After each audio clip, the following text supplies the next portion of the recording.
Hello friends, आज हम लोग सीटेट पेपर 2 के लिए जो केमिस्ट्री का हमारा पहला चैप्टर है अम्ल क्षार एवं लवण के बारे में पढ़ेंगे, जो आने वाले सीटेट एग्जाम के लिए बेहद इंपॉर्टेंट टॉपिक है। अम्ल, क्षार और लवण। तो सबसे पहले हम लोग पढ़ेंगे अम्ल के बारे में कि अम्ल की प्रकृति कैसी होती है, अम्ल किस प्रकार के होते हैं। अब इसकी बात की जाए एसिड की प्रॉपर्टीज, मतलब अम्ल की प्रकृति की बात की जाए तो स्वाद में खट्टे होते हैं। उसके बाद जो एसिड है, ओरिजिन जो इसका निर्माण हुआ है वह एसिड शब्द से हुआ है। एसिड लैटिन वर्ड है जिसका अर्थ होता है सोर, खट्टा होता है, और इसी से एसिड शब्द का निर्माण हुआ है। ये जल में H+ आयन देते हैं। एसिड जो होते हैं जल में कौन सा आयन देते हैं? H+ आयन देते हैं। ये नीले लिटमस को लाल में परिवर्तित कर देता है, और इसका जो pH होता है वो क्या होता है? 7 से कम होता है। इसकी जो pH वैल्यू होती है 7 से कम होती है, और एक कोरोसिव प्रकृति होते हैं। कोरोसिव प्रकृति से तात्पर्य होता है जैसे कि किसी पदार्थ में या फिर किसी की स्किन में, किसी के शरीर में या फिर किसी कपड़े वगैरह में अगर गिर जाए तो इसमें क्या करते हैं? जलन वगैरह पैदा करते हैं। और कुछ तो इतने हार्ड होते हैं कि उनसे क्या है, जैसे किसी कपड़े वगैरह में अगर गिर जाए तो उसको जला भी सकते हैं, या फिर स्किन में अगर गिर जाए तो क्या कर सकते हैं? उसको जला सकते हैं एकदम। तो ये सारे पॉइंट होते हैं एसिड के। एक बार फिर से देख लेते हैं, जैसे कि क्वेश्चन पूछा जाता है पेपर में, तो ये सारे पॉइंट आपको याद रखने हैं। पेपर में से क्वेश्चन पूछेगा कि अम्ल के बारे में कौन सा कथन सही नहीं है।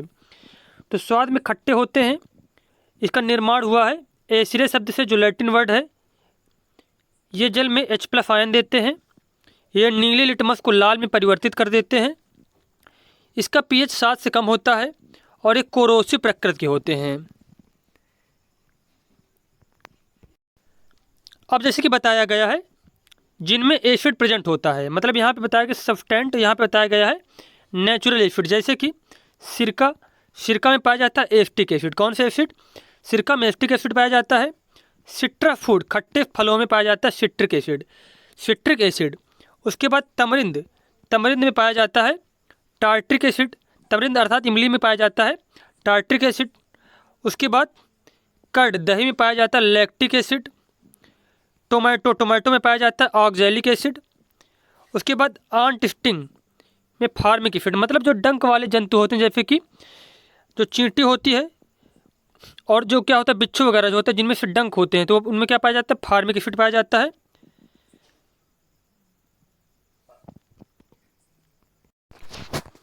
उसके बाद जैसे कि है नेटल स्टिंग क्या होता है? एक प्रकार का पौधा होता है, उसमें से क्या पाया जाता है?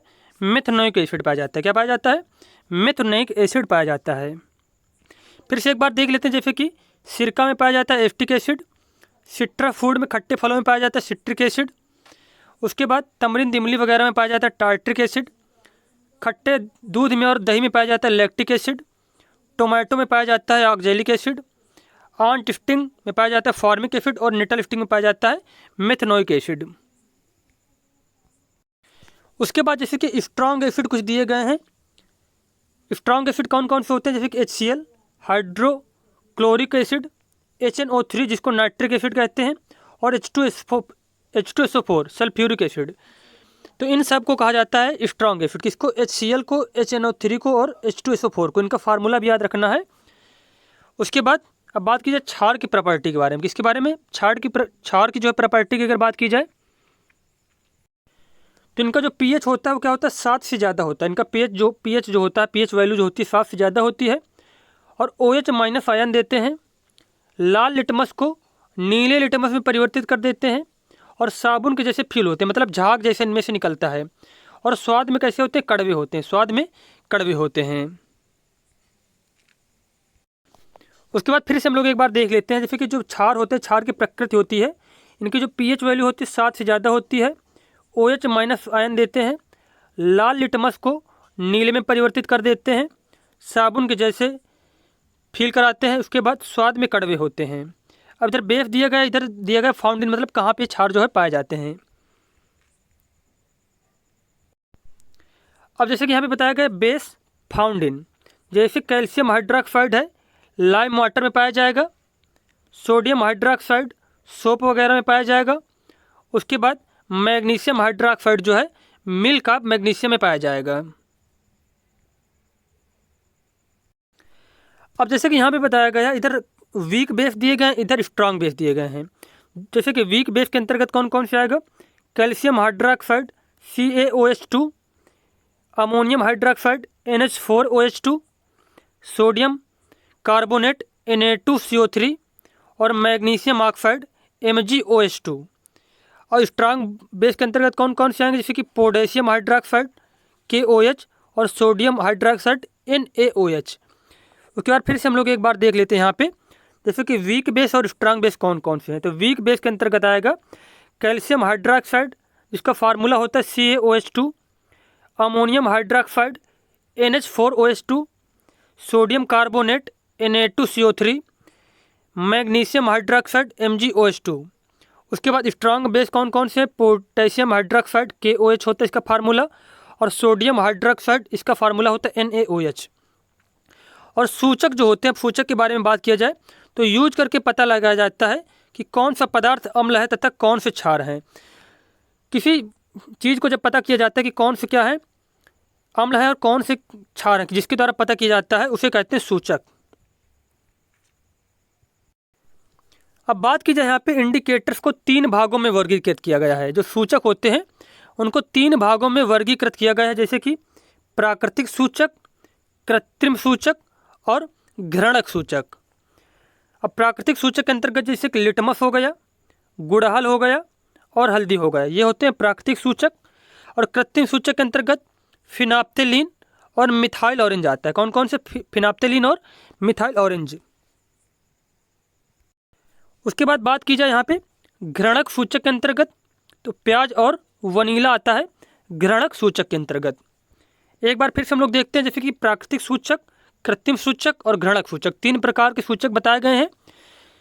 उसके बाद प्राकृतिक सूचक के अंतर्गत आएगा लिटमस, गुड़हल, हल्दी, और कृत्रिम सूचक के अंतर्गत फिनाप्थेलीन, मिथाइल ऑरेंज, और घृणक सूचक के अंतर्गत ओनियन, प्याज और वनीला आएगा। अब जैसे कि नेचुरल इंडिकेटर के अंतर्गत सबसे पहले हम लोग लिटमस को पढ़ते हैं। तो ये पर्पल कलर का होता है। कैसा होता है? पर्पल कलर का होता है और लाइकेन की पत्तियों से प्राप्त किया जाता है। लिटमस जो होता है लाइकेन की पत्तियों से प्राप्त किया जाता है और पर्पल कलर का होता है।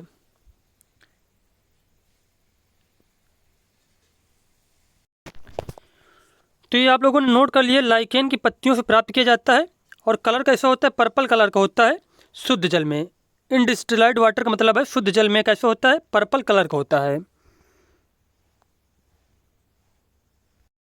अब बात की जाए जैसे कि लाइकेन, तो लाइकेन के अंतर्गत 2 चीज़ें आती हैं, शैवाल और कवक। तो शैवाल क्या करते हैं?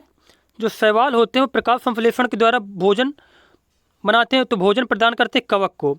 और कवक क्या करता है? शेल्टर, आश्रय प्रदान करता है शैवाल को।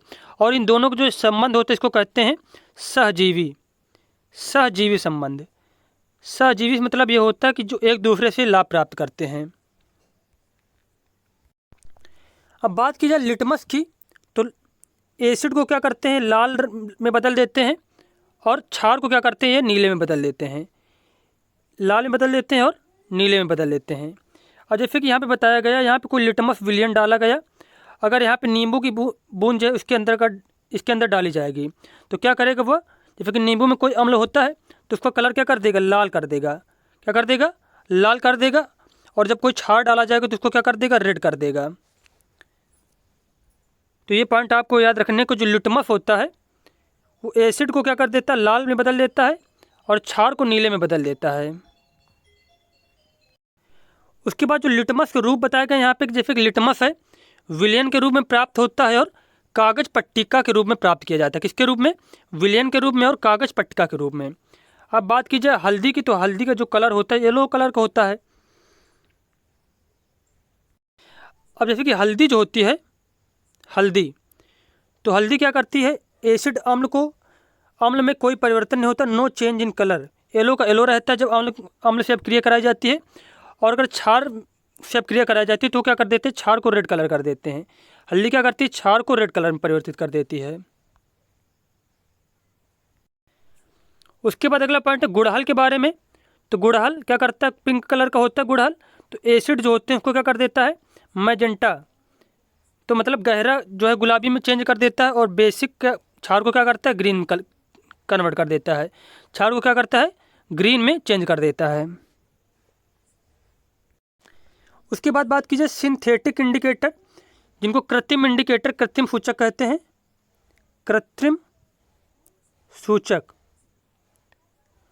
तो कृत्रिम सूचक इनको मैन मेड इंडिकेटर और लेबोरेटरी इंडिकेटर कहते हैं।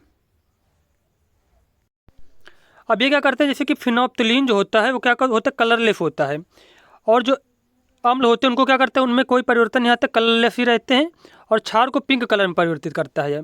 और मिथाइल ऑरेंज जो होता है अम्ल को क्या करता है, लाल कर देता है, और क्षार को पीला कर देता है। उसके बाद बात की जाए घृणक सूचक की। घृणक सूचक, तो घृणक सूचक जो होते हैं, जैसे कि वनीला क्या करता है, जो एस्टिक होते जो अम्ल होते हैं उनमें क्या करते हैं, स्मेल सेम रहती है, और क्षार में क्या करते हैं, नो स्मेल, कोई भी जो है स्मेल नहीं प्रदान करते हैं। जैसे कि प्याज है, तो ये भी क्या करती है, प्याज जो होती है अम्ल में स्मेल इसकी सेम रहती है, और जो क्षार होते हैं उनमें से कोई भी स्मेल नहीं प्रदान करते ये। तो ये हमारा पहला पार्ट था अम्ल, क्षार एवं लवण का। उसके बाद अगला पार्ट हम लोग कल पढ़ेंगे। मिलते हैं नेक्स्ट वीडियो में। धन्यवाद।